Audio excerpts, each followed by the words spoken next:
He took his fingers like this, and he said, "I am a bad man." This is the story of Christopher Rockefeller. I had no idea why his dad would be sending him that much cash. He pulls out a Glock 40. How do you find me? He was playing a cat and mouse game.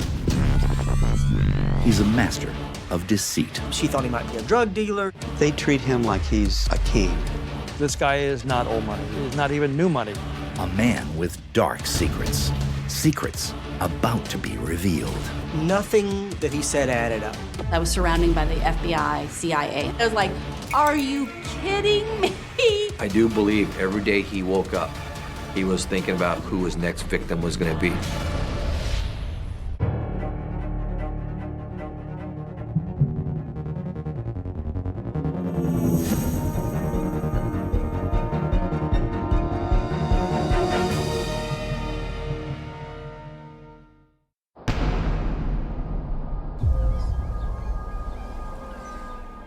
When you come to the Hamptons,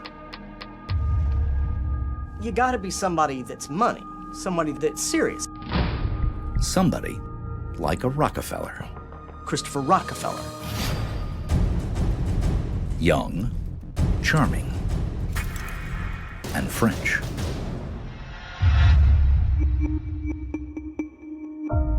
In the summer of 2000, the French Rockefeller, entourage in tow, decides he's going to summer in the Hamptons. The Hamptons is where everyone that has money in New York has large weekend and vacation and summer homes. It's the East End of Long Island, long sandy beaches, lots of money.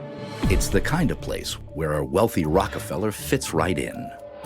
He had the right toys. He had an aide-de-camp. He would typically have a beautiful girl or a Bentley. Oh yes, a million here, a million there. It's lost in the sands of time. And enough charm to wow the most beautiful girl in any room. He walked in with beautiful models, and I'm sure he had tons of money. He had a lust for life, a great sense of humor, and I loved his company. As Rockefeller settles into the scene, he meets a young masseuse at a Hamptons gym, a friend of Kevin McCreary. My friend met him through the person behind the counter who said, "Oh, there's a Rockefeller over there. Why don't you go talk to him?" My friend, she was a regular person. She's not, highly educated college graduate. She had a sick father, I believe it was, back in her native Holland, who needed money. Concerned, Rockefeller offers the young woman a chance to make an investment with a quick payoff. The Hamptons is full of millionaires, billionaires, and just about as many do-gooders. It happens all the time. She gives him $14,000. Excited about her prospects, the young masseuse encourages McCreary to get in on the deal. As soon as my friend tells me there's a Christopher Rockefeller that she's hooked up with out in the Hamptons and starting to give him money, I say, hold on. McCreary spent his youth in the Hamptons and was raised in the world with the super rich. I grew up around old money. My father has known the Rockefellers for many years and has dealt with them, and they have a very distinct family appearance. So, I know the look. None of that fit with Chris Rockefeller.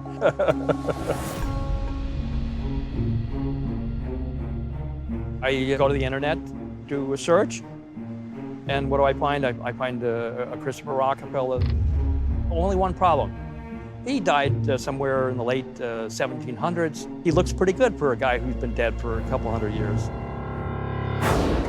McCreary is certain that Christopher Rockefeller is not the man he claims to be, especially when his friend's investment vanishes. She receives no return on her investment, and Rockefeller refuses to pay back her original share. So Kevin McCreary ran to the police and said, arrest this guy. And of course the police said, for what? So someone invested money with the guy. You gotta have evidence of a crime. I said, I'm giving you one situation here. My friend is like at the tip of an iceberg. He's been out here the entire summer. There is 9/10 of an iceberg underneath the water, which you've got to find out about.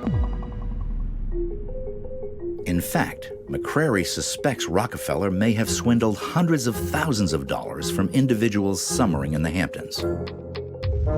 I believed Kevin was telling me the truth, But at that point, we didn't have enough to prove any of this. So what happens is Kevin McCrary kind of launches his own little investigation. I took it upon myself. I said, I've gone this far, let me go all the way. McCrary soon starts to hear stories about Rockefeller's promises to other potential investors, guarantees of extraordinary paybacks. He was always seeking investors. The money he took was almost always from people seeking to invest with the great Rockefeller. If you had money you wanted to invest, he said he would give you a 300% return on your money within a month. Rockefeller has plenty of takers. This stockbroker who was friends with my friend, he's getting sucked into the whole deal and winds up giving him a whole bunch of money. $50,000 to be exact. But that's not all. A high-end real estate agent hands over $108,000 to Rockefeller to invest in the stock market. In each case, there were never any windfall profits. All of the money was lost. I give all this information to the police. Police Chief Gerard Larson explains to McCrary that his hands are tied. Even if Rockefeller has been fleecing people, he has no victims and no legal proof. You have to get the victims to come forward. And in this case, and in cases I've seen before, people are too embarrassed. They don't want to come forward and say, I was fooled. Most people don't want to be involved. They've already lost enough, the embarrassment's enough, they just want out. When Rockefeller's victims refuse to report him to the police, McCrary starts to shadow his prey. He eventually gets himself invited to a dinner party in honor of the French Rockefeller. Chris is a little bit drunk and his girlfriend is having none of it. And she says, I want to get out of here, basically, because he's off playing with some of the women in the house. And one of the people in the house calls up the cab company. They call Rockefeller's girlfriend a car to take her back to his East Hampton mansion. Rockefeller told everybody that he was living in a very pretentious house on Further Lane, which may be the single most prestigious address in all the Hamptons. Chris had told her that he was living in this large mansion down the road from Jerry Seinfeld's mansion. So what do? I call up the cab company and say, by the way, where did you take this girl at 4 a.m. in Amagansett? And they tell me straight away, to a mobile station, dropped her off there in high heels and an evening gown at 4 o'clock in the morning. And when McCrary checks out the neighborhood, he finds no mansion. Lo and behold, what do I see? His mansion was a bed and breakfast in Amagansett. Simple as that. Ironically, it's Rockefeller's dealings with the bed and breakfast that give the police a solid lead. What happened was, in the end, Rockefeller skipped out on his hotel bill at this local B&B. The cops finally had a charge they could pin on.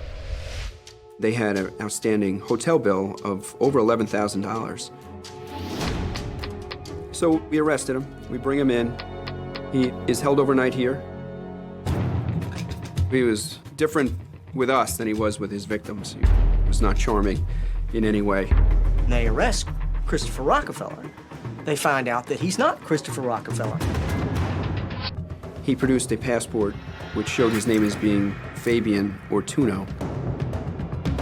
They run Fabian Ortuno through the great criminal database in the sky and find out that there's no record this person even exists, much less has a criminal record. Determined to find out who the man calling himself Christopher Rockefeller really is, Larson has a plan. So the next step would be to do a fingerprint comparison. We would take fingerprints on a card and then submit them to New York State and to the FBI. Back then, for a small police department to get fingerprint ID, took 4 or 5 days. And the judge said, we simply can't hold him that long, so she sets the bail.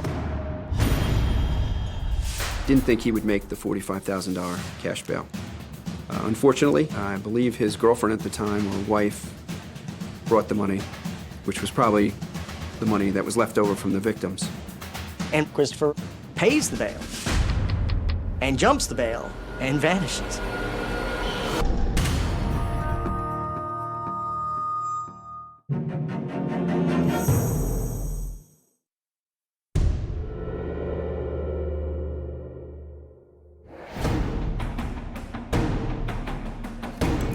A A man calling himself Christopher Rockefeller has been fleecing millionaires and wannabes in posh East Hampton, New York, all summer long. When local police chief Gerard Larson nails him for skipping out on a hotel bill, Rockefeller pulls out a passport with a new name.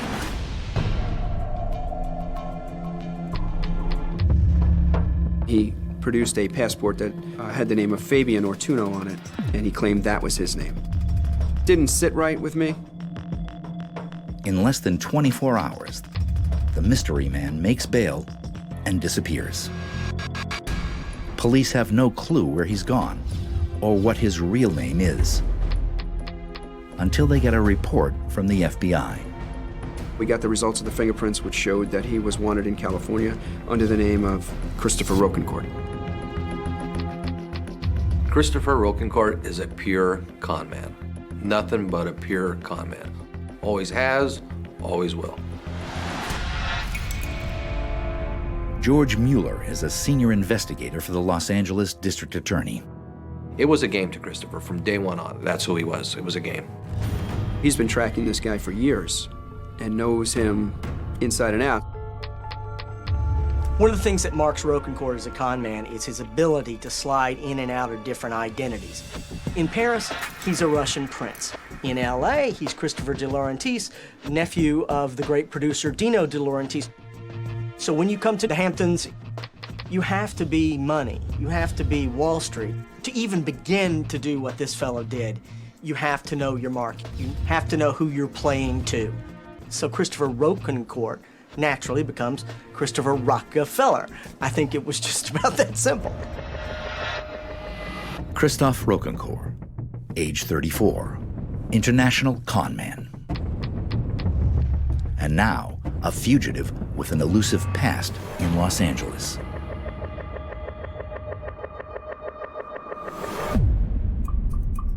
Rocancourt has been George Mueller's obsession since 1997. He was playing a cat and mouse game. For Christopher, it was all about, look who I am, look what I can do. It was very brazen.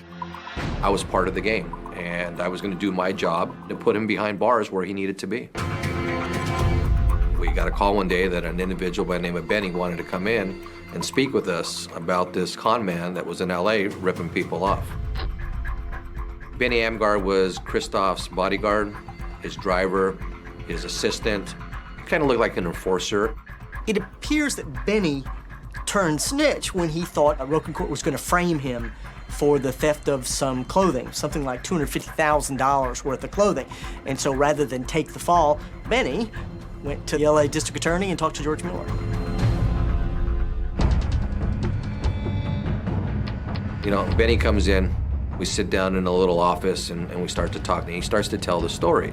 This crazy, elaborate story of this guy from France that had a passport, he had a green card, he had a cop on his payroll, he had princesses from Zaire that were smuggling diamonds into the country.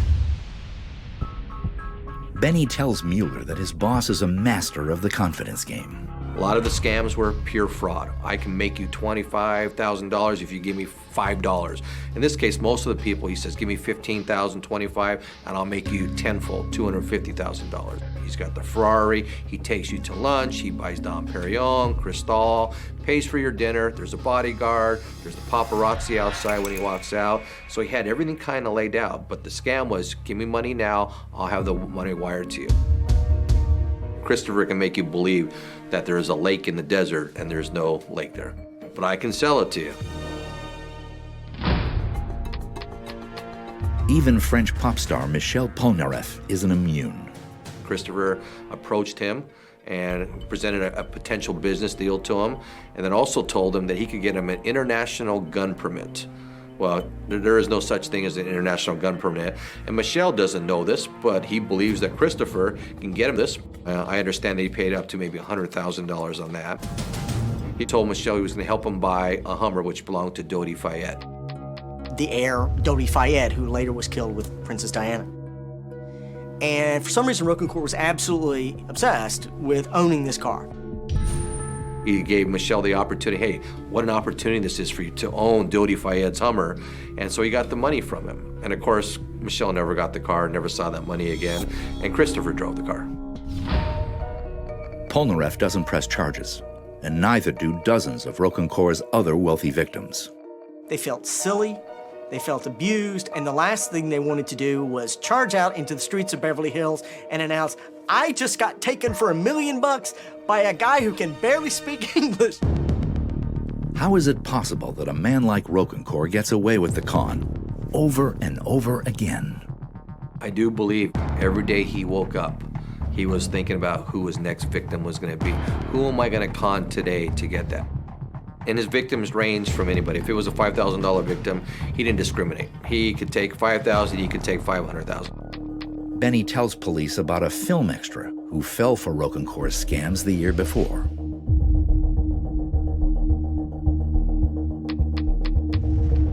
He asked about you. He wants to know about you. He's like a friend. You just immediately start confiding in him and telling him things. And the one word that I think he is charming. Christopher will look for his victims anywhere. And in this case, Christopher was staying at the Beverly Wilshire, and they were filming a movie that day. And here's Buddy Ochoa, just a regular Joe, who's playing as an extra. And I said, are you staying here at the hotel? And he said, yes, he was staying here at the Beverly Wilshire Hotel. Everybody was catering to him like he was a big, big time spender. They treat him like he's a king. Unbelievable. Rocancourt seems to live a life of spectacular excess. He says to me, I bought a piece of gold. I paid $1.5 million for half. The other half belongs to the museum in New York City. And I said, really? And he says, would you like to see it? Rocancourt drives Buddy to an exclusive jewelry store in Beverly Hills where he keeps his treasures. We get into a silver Ferrari. Only 2 silver Ferraris made in this country. He has one of them. We go down to Rodeo Drive. We go to the store. They open a vault, bring out this piece wrapped in blue velvet, open it up. It's about 16 inches long and about 5 inches wide. I'm like stunned. I asked him what he did, and he says, I make money for people. I said, oh yeah? And he says, yeah. I said, I sure could use the money. I just lost my job. And I told him everything, you know. And I believed in him. I guess I was desperate. A few days later, Rocancourt offers Ochoa a chance to turn $20,000 into $80,000 in 4 weeks. He empties his life savings and even convinces his parents to invest in a sure thing. I started to write him a check, and he said, no, I can't take a check. And I said, why not? And he says, well, because it's an investment in Japan, and I can't, I have to give him cash. I said, well, okay. It's classic Rocancourt. No paper trail means no evidence, and without any evidence, there is no proof of any crime. I signed no papers, and that was another stupid thing that for some reason, I don't know why, I didn't get anything from him. Didn't get anything from him. You know, it was like a best friend type of thing, and I completely trusted him. Rocancourt strings Ochoa along for 6 months. Finally, Buddy writes Rocancourt a letter demanding his money back. Even as sad as this letter is, that here is this poor victim asking for his money back, there was no contract, there was nothing in writing, nothing. There wasn't a crime here, there was nothing we could do. Mueller knows he has no evidence to prosecute Rocancourt for his cons, but he finds one possible angle. It's very difficult to get a United States passport. They have a system set in place that it takes 2 supervisors to verify the documents to get a U.S. passport. Benny Armgar, the bodyguard, tells Mueller that Rocancourt paid off 2 supervisors to issue him a U.S. passport. It was a real passport obtained fraudulently by bribing U.S. passport officials. And once we knew that he was able to obtain a U.S. passport, we had a really solid case. Because victims would not come forward and really tell us the truth of how much was taken, the passport case was really the big part of this investigation. He was looking at 5 years straight up on this. So based on that, we had enough probable cause to write a search warrant to go find the evidence that we needed. He raids the Beverly Wilshire, the suite where Rocancourt is staying.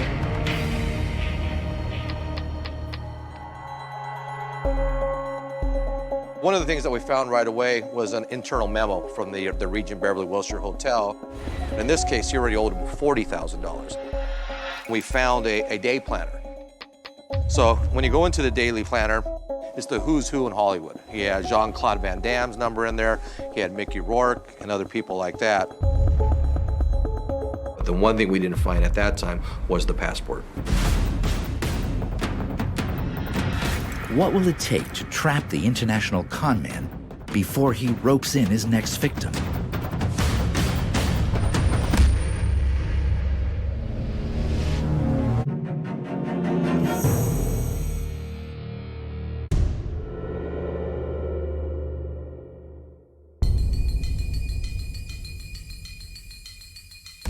Detective George Mueller searches Christophe Rocancourt's suite in hopes of finding the fraudulent passport that would put him behind bars once and for all. But Mueller doesn't find the passport or Rocancourt.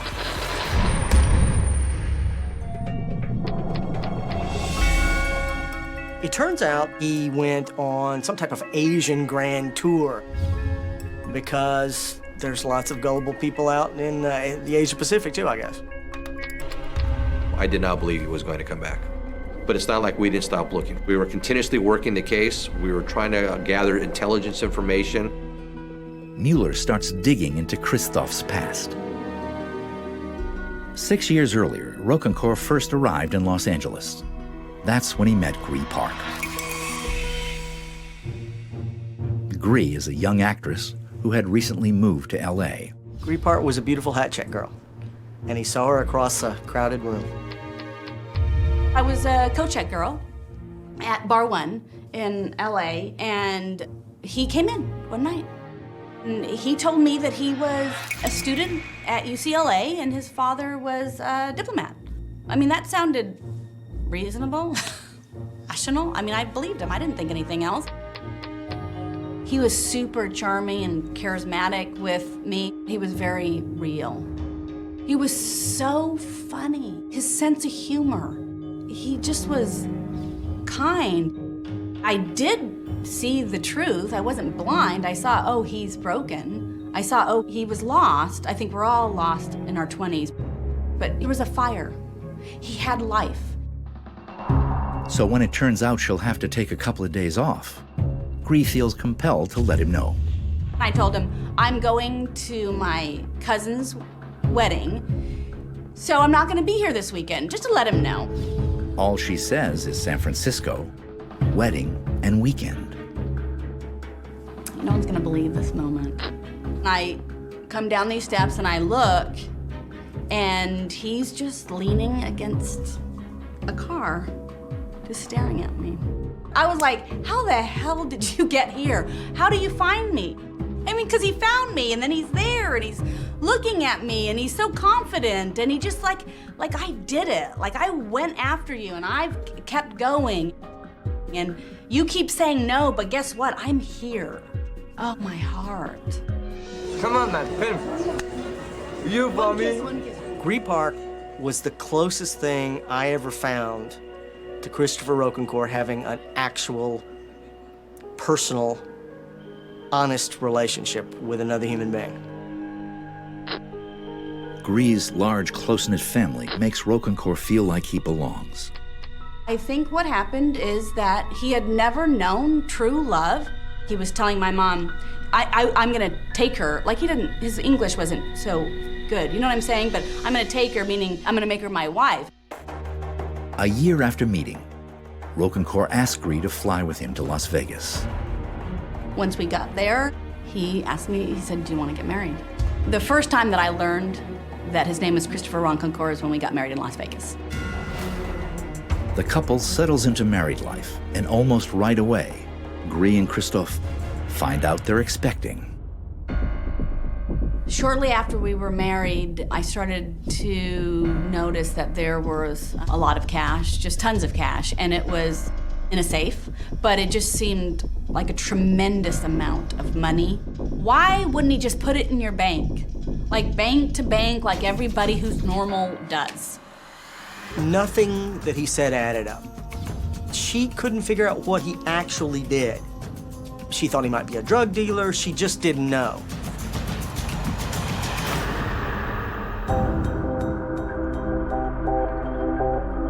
Rocancourt decides to make a confession.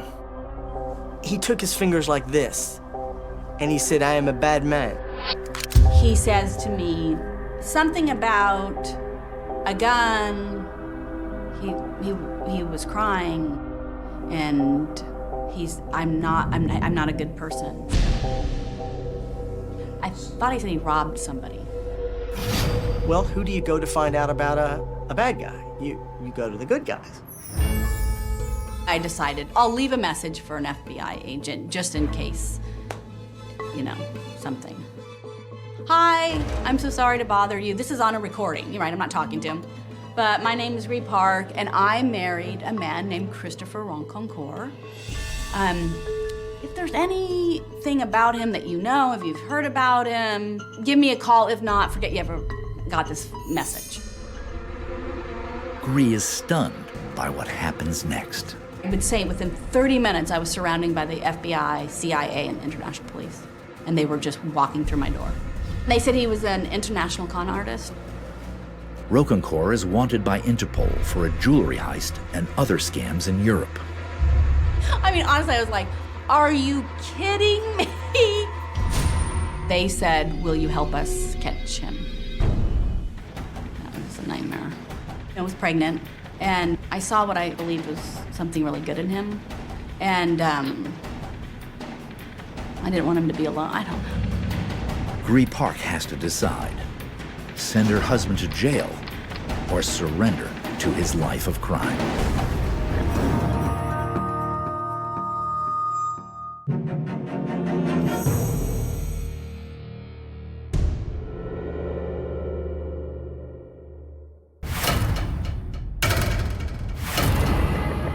Gris Park has just learned that her new husband, Christophe Rocancourt, is an international con man. Now, the FBI wants Gris to help them set a trap. And so she made what she called the most difficult decision of her life. I knew I had made a big mistake, and I wanted to make my mistake right. Gris, unsure about her husband, moves out. Rocancourt calls her every day. They tapped the phones. Rocancourt is one step ahead of them. He would reroute where he was, so they thought, oh my God, he's in Chicago. He's in New York, he's in New York. And they said, no, Gris, he's doing something with the routing. So you're gonna have to say that you're leaving him, get him emotionally involved, maybe he'll do a direct phone call. So,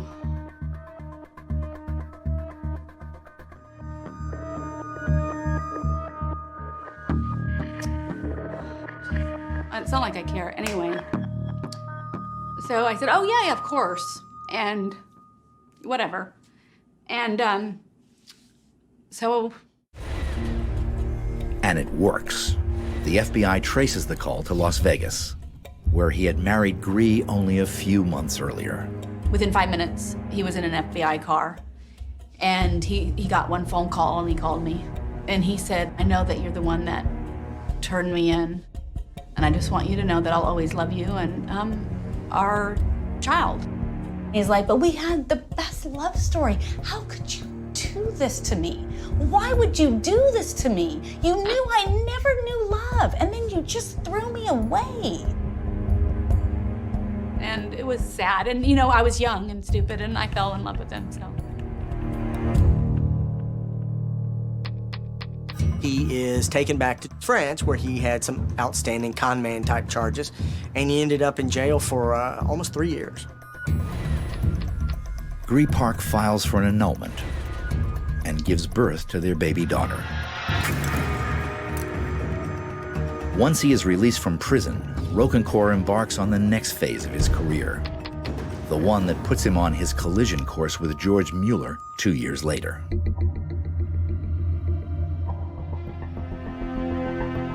It's the summer, and Rocancourt is still at large. We had no idea what Christopher was. I don't want to say on the run, but he definitely was traveling. Mueller obtains a search warrant for the West Hollywood apartment of one of Rocancourt's confidants. Will Mueller finally find the fake passport he needs to put the international conman behind bars? He finds a bunch of stuff in the raid, and one of them is this kind of pleading, really awful letter from a young man pleading for return of his, like, $1,500. The big prize, though, is a set of forged passports and a gun. We were able to seize the U.S. passport obtained by Christopher, a real passport obtained fraudulently by bribing U.S. passport officials. With Rocancourt's phony passport in hand, Mueller can finally issue an arrest warrant. The only thing he doesn't have is Christopher Rocancourt.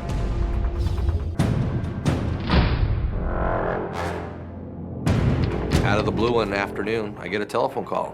It's a guy on the phone, Christopher Rocancourt, wants to talk to you. I said, great, put him on through. And he says to me pretty much is, you're good at what you do, and I'm good at what I do. And as the conversation goes on, as cold as he could be, he says, and by the way, how are your children doing? I took it as a threat. At that point, I wanted to reach through the phone and grab him by the neck. He crossed the line. Unfortunately, the call didn't last long enough for Mueller to trace. It's easy to understand why Rocancourt became obsessed with Mueller, because Mueller was obsessed with Rocancourt. He was his Inspector Javert. And, you know, you got the sense that George was getting a little frustrated that this punk French kid was kind of, you know, pushing his nose in it. Who is this punk French kid that dodges cops all over the world? Brian Burrow is determined to find out. The fascinating thing for me was always, who the heck is this guy? Where did he come from? And that was something that when I got involved in the story, no one had a clue. It turns out that Christopher Rocancourt came from a place called Honfleur, which was a small city on the coast of northern France. And I went there to try to figure out who the guy was. And it turns out that he was like nothing I'd ever expected or that he'd told anyone. I went to the local school. Yes, there was an elderly teacher there who remembered that he was a very poor young man. His dad was a drunken local butcher. His mother was a 17-year-old prostitute. The father was always gone on drinking benches. The mother was always off working. And Christopher and his younger sister were always left alone. The dad ran off. Ultimately, the mom ran off, and he ended up in an orphanage. Rocancourt came from a place that he wanted nothing to do with. He had no family. He had no identity. He had no nothing. Is this why Christopher is today?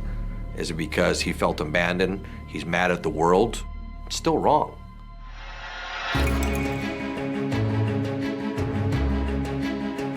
Now, armed with an arrest warrant, Mueller is on the hunt for Rocancourt. But he has no idea where he is.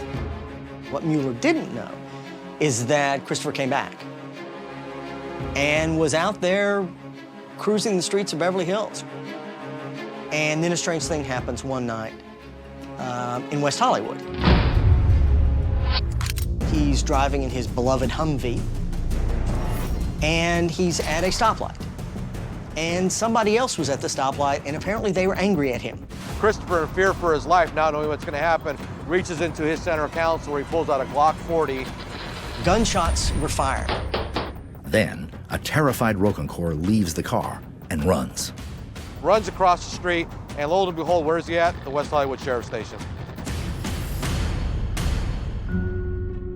Christophe Rocancourt, for perhaps the first time in his life, goes charging into a police precinct and asks for help because people are shooting at him.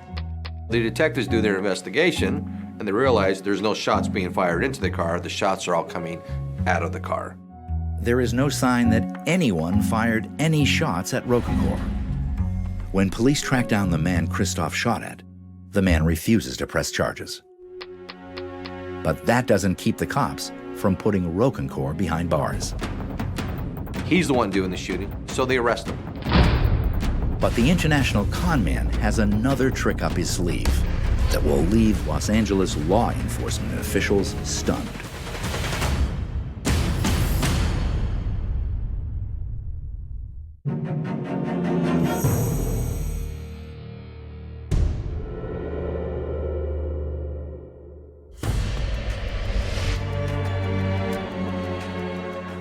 Claiming he was shot at while driving in West Hollywood, a terrified Christophe Rocancourt runs to, not from, the police. But when it turns out that he was the only one doing the shooting, he's arrested. And of course, they run his information, and when they do, up pops George Mueller's arrest warrant. And bingo. There's my man. Here he was right under our nose and we didn't know it. He's finally in custody here in Los Angeles, and now it's time he's got to, pay for his crimes. April 28th, 1998, Rocancourt's first day in the Los Angeles County Courthouse. Bail is set at $175,000. I believe he consummated in posting bail. Rocancourt is released and leaves the courthouse. And Christophe Rocancourt, for the umpteenth time, was gone, just gone. Vanished again. Rocancourt has managed to give Mueller the slip once again, and he is on the move, doing what he does best. As I've always said from day one on, being a con man that he is, he can't stop his game. There are sightings in Monte Carlo, Paris, New York. Will George Mueller ever catch the man who has become his nemesis? 1 year after jumping bail in Los Angeles, Rocancourt resurfaces in East Hampton, where this story began. So it was about a year after my investigation, after he jumped bail in Los Angeles, where I get a call about 3 o'clock in the morning from the East Hampton Police Department saying, we had Christopher in custody, and unfortunately we let him go before the warrant came up in the system, and here we are, Christopher's on the run again. It was very disheartening. So Christopher goes on the run, and where does he end up?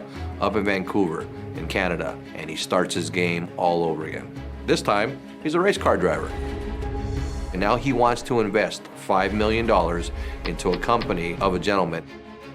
Rocancourt gets him to hand over $170,000 while he finalizes the promised $6 million investment. He even tells the victim in this case that my lawyer in Switzerland is there. If you fly over there, he will sign all the contracts and all the deals. Well, like in every other deal, this guy flies over to Switzerland to meet with people, and guess what? No one ever shows up to meet him. And when the guy comes back, Christopher's gone again. But finally, Rocancourt runs out of luck. He's arrested by the Royal Canadian Mounted Police for swindling the CEO who turned him in. And then when he finally got caught in Canada, it was a good day. Finally.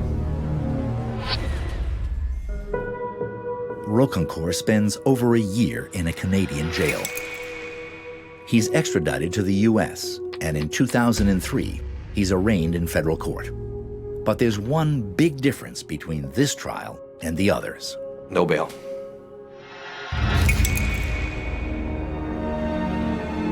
Rocancourt is convicted on 11 counts of fraud, impersonation, and use of a false passport. He serves 3.5 years of a 5-year sentence at the federal penitentiary. His release stipulates that he may never set foot on U.S. soil again. He returns to Paris, France, where his story has made him a celebrity, and he frequently appears in the media. There, Rocancourt reinvents himself as a writer. His first book, I, Christophe, Orphan, Playboy, and Convict, is so successful he writes 5 more. His latest is a novel. The lead character, a diamond smuggling con man. It would appear that he's found a new scam. He writes books. He's just doing a different version of what he did before. Before, he would tell a bunch of lies to get you to give him $150,000. In this case, he's just telling a bunch of lies and selling it as a book. And instead of one person giving him 150 grand, let's say 1,500 people buy a $10 book. He's still telling a whole pack of lies. It's the exact same thing. He's just repackaged himself for a mainstream audience. This is his life. This is how he's wired. He gets a thrill of ripping people off. He knows nothing else. He will be a con man till the day he dies. To me, he's the hole at the middle of the donut, the eye at the middle of the storm. You can go through all those heavy winds and you get to the middle and you know what you find out when you get there? There's nothing there. That's what I believe about Christophe Rocancourt.